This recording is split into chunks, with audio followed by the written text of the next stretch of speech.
Nowadays, when a new Walt Disney animated feature opens in theaters, the whole world knows about it. That's because of advertising and promotion and, of course, merchandising.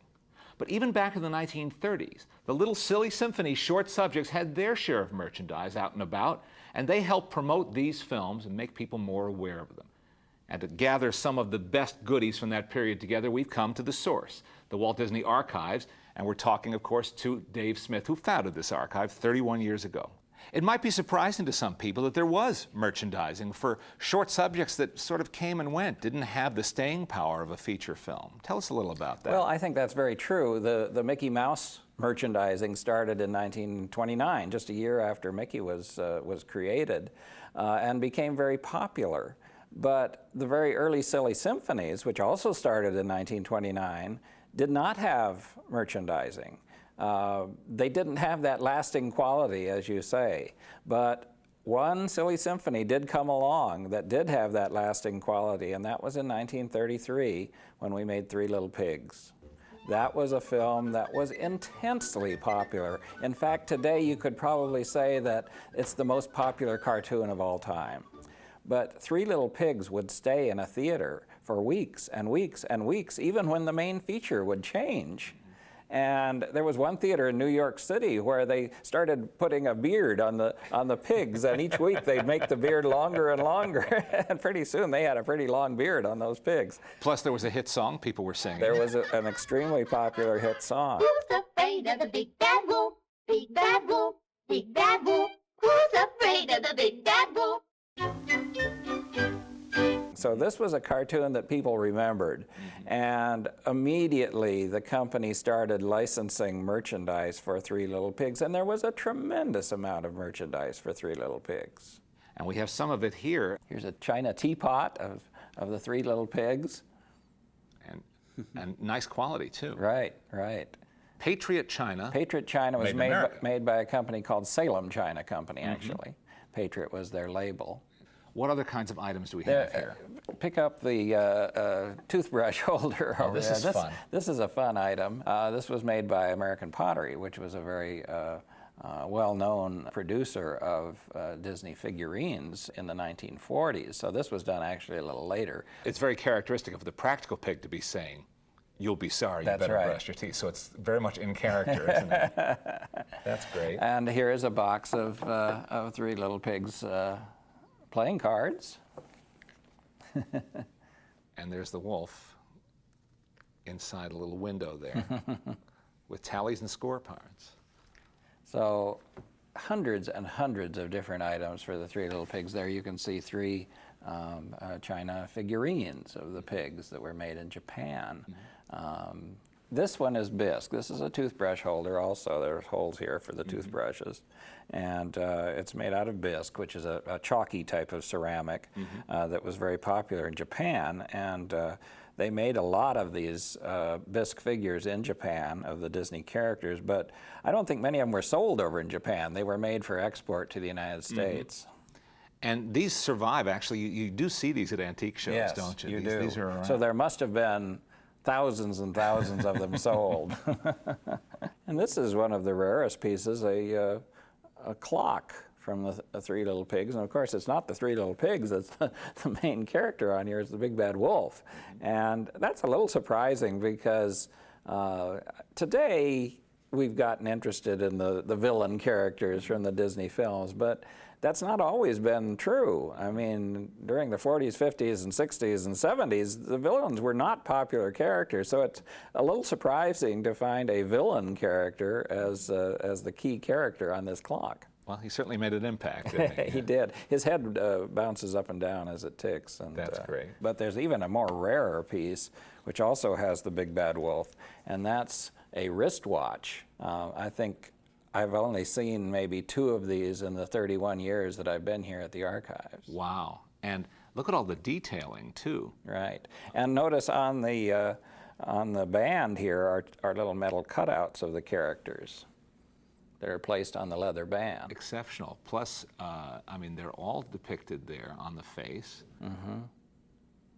Wonderful. Who made this watch? Ingersoll. Ingersoll was the licensee for Disney watches back in the 1930s. And how much would that have sold for? The first Mickey Mouse watch sold for $2.95, so I would assume this would be about the same thing, and, Wow. and you'd be talking many, many, many hundreds, if not thousands of dollars today. Gosh. Now, that sort of primed the pump, didn't it? Once Three Little Pigs merchandise started to get out into the marketplace, I guess the licensees started taking a closer look at the Silly Yes. Symphonies. That's always true. When you have a real hit film, licensees figure they've missed the boat. They should have been in there ahead of time. And so from then on, they try to guess in advance what is going to be the popular film. And they want to have their merchandise out as soon after the release of the film as possible. I mean, if the film comes out, people are thinking about it when they leave the theater, and if they can go down to their local 10-cent store and buy a figurine that day, that's great. It didn't happen too much. Most of this merchandise was done after the fact. Snow White in 1937 was really the first film that had an extensive merchandising campaign all set up when the film opened. Dwarfs' names fit their personalities. This pompous-looking individual is Doc, the self-appointed leader of the group. And this little fellow is bashful. He's secretly in love with Snow White. And this funny face is Sneezy. He has hay fever. And old Droopy Eyes is called Sleepy. And Happy here with the beaming smile. And old Sourpuss here is Grumpy, the woman hater. And last but not least is Dopey.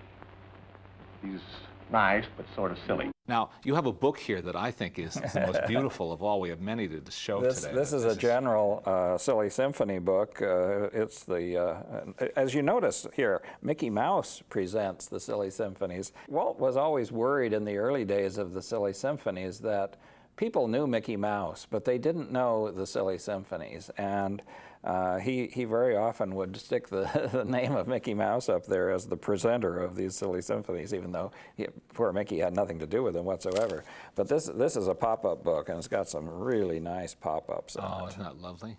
That's perfect. These are elaborate and beautiful. Oh, look at King Neptune. Perfect. Wonderful. These books were very popular, and they weren't expensive. The Mickey Mouse pop-up was 75 cents. This one was $2. Oh, that's a deluxe item. Actually, in the middle of the Depression, $2 is a considerable amount, but that's why they gave you a lot for your money, Sure, I guess, in that sure. book.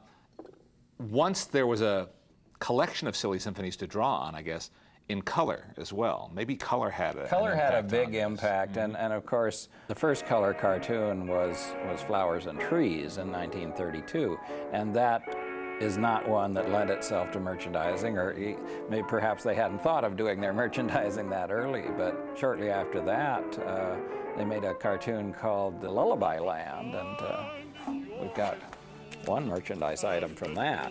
It's just a framed picture from Lullaby Land. For a nursery wall, perhaps, Yes, or something like yes. that. That's what a lot of this merchandise would have been done for, is for the nursery. And it says here on the tag, which of course does show Mickey, a Walt Disney luminous picture glows in the dark. The thing that's really interesting to me, Leonard, are the merchandise items that deal with cartoons that were just one-shots. They were out there for a short period of time. They're little remembered today, but you can still find a few pieces of merchandise from those cartoons. Give us some examples. I'll give you some examples. Elmer Elephant and Tilly Tiger here. We're in a Silly Symphony called Elmer Elephant. Here's another Elmer Elephant. This one is actually soap that you could use while you're taking a bath. Fortunately, nobody used, so you have it in mint condition there. It's rare to find it in good condition because this soap tends to turn brittle through the years and crack and break. See the funny little bunnies. See the Funny Little Bunnies. Those two pull toys there, and this box of soap here also is Funny Little Bunnies.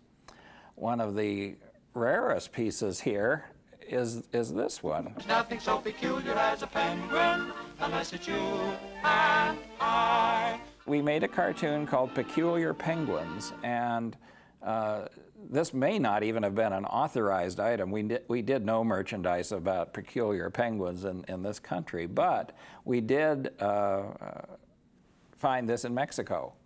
And so somebody at least did a merchandise item of Peter Penguin. That was his name.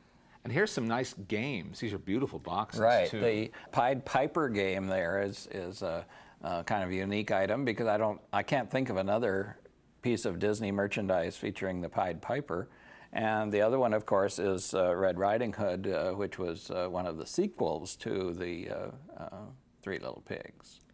And then there are these lovely Mazda lamps. Now, these two still turn up from time to time, but you don't always see them this way with the original packaging. And you don't find the silly Symphonies ones as often. There's a set of Mickey Mouse Christmas lights that do turn up quite frequently, but the silly Symphony ones are quite a bit rarer. And finding them in their original box is nice. One of the things that I can't help but take note of is the artwork itself on all of this merchandise, and certainly in the books and even in the packaging here, is perfect. This was not done by some advertising artist for hire. Tell us how the artwork would be prepared for some of these items. We had a number of publicity artists here at the Disney studio. The primary one in the 1930s was a man by the name of Hank Porter. And it was their job in many cases to do the artwork for all the movie posters. And mentioning the movie posters, I should say that that's one of the few ways that the Silly Symphonies were advertised to the public. Movie theaters would put up a regular poster in their window, and as people drove by, they would see that there was a Silly Symphony playing there. The cartoons didn't really have advertising in the newspapers or the magazines, but you did see the posters. And those same poster artists were the ones who very often were called upon to do the designs for the books, for the games, and for the merchandise. If they didn't design it themselves, they certainly had the designs sent to them so they could approve them and make sure they looked right. We had a merchandising manager in the 1930s by the name of Kay Kamen, and Kamen was a perfectionist. He really insisted that any piece of Disney merchandise look exactly like it should. I think that's one of the reasons why all of these pieces are so collectible today, because they were so beautifully designed. I suppose one way of extending the life of these cartoons, or maybe even heralding their arrival, would be the comic strip that was published for a while. This is really rare. Back in the 1930s, for about 8 or 10 years, we had a series of Silly Symphony comic strips. These are the Sunday strips, so they would be, that's why they're in color here, and they would be in your Sunday newspaper each week. And the Silly Symphonies series covered a whole group of different topics, whether it's the Tortoise and the Hare, or Three Little Pigs, or the Robber Kitten, or whichever. But each story would go on for a number of weeks, and then they would move on to the story of another. So it might cause you to be looking forward to that particular one when it came to your neighborhood theater. Exactly. There was also Good Housekeeping magazine, the monthly magazine, had a Disney page in every single issue. And during the 30s, when the Silly Symphonies were very popular, they would base a lot of these pages on one of the Silly Symphonies that was currently coming out into the theaters. And people find those old magazines and cut out the page, and I've seen a number of them framed on people's walls. Well, they're very attractively done. They're beautiful art, yes. Well, there's a good example. That leads us into something else, that some people think, they read about auctions, they read about enormous prices being paid for rare Disney collectibles, but there's still things to be collected, even from the 1930s, that relate to Silly Symphonies or Mickey and Donald, that anyone can afford if you're just ingenious enough to know what to look for. Give us some tips of what do you think might be fun for starters, let's say. I think one thing that's not really raised in value as much as it should be are books. There are a lot of different books that have been published with the Silly Symphony stories. You can still find them in used bookstores, and the prices aren't usually that bad. A lot of the figurines were done in such huge quantity that they usually aren't too high priced either. But you get to some of the games and the Christmas lights and the pop-up book and the soap and the clock and things like that, then you're talking a higher price. A lot of these items, as you've already indicated, were so popular that there's a reason many of them survived. They were really circulated. They were out and about, and in the thousands, in the tens of thousands, maybe even hundreds of thousands. Well, when you think of the books, for example, often these would be bought for a library, and the library would circulate these for a decade or so after the cartoon came out. So it kept that cartoon awareness in the public's mind. Dave, do you still hunt for items to add to the archive, and are you ever surprised by what you do find? Yes, I'm always surprised if I go around to a flea market or an antique show. Very often I'm going to see something I have never seen before, and that's because there was just so much Disney merchandise made during the early years. We are not going out and searching for a lot today. We have a good representative sampling in the Disney archives now, and that's all we need, really. We're not trying to get one of everything. Do you still get a kick out of all this? Oh, I certainly do, and especially the Silly Symphonies. They were always my favorites of all of the Disney cartoons that I had seen, and I can't resist today turning on the video recorder and watching another one, because they are such wonderful films. Well, that's why we're happy to gather some of our favorites onto this disc, and I hope we'll introduce them to some new people who haven't seen them before. That'd be fun. Thanks for joining us today, and thanks for showing all these goodies.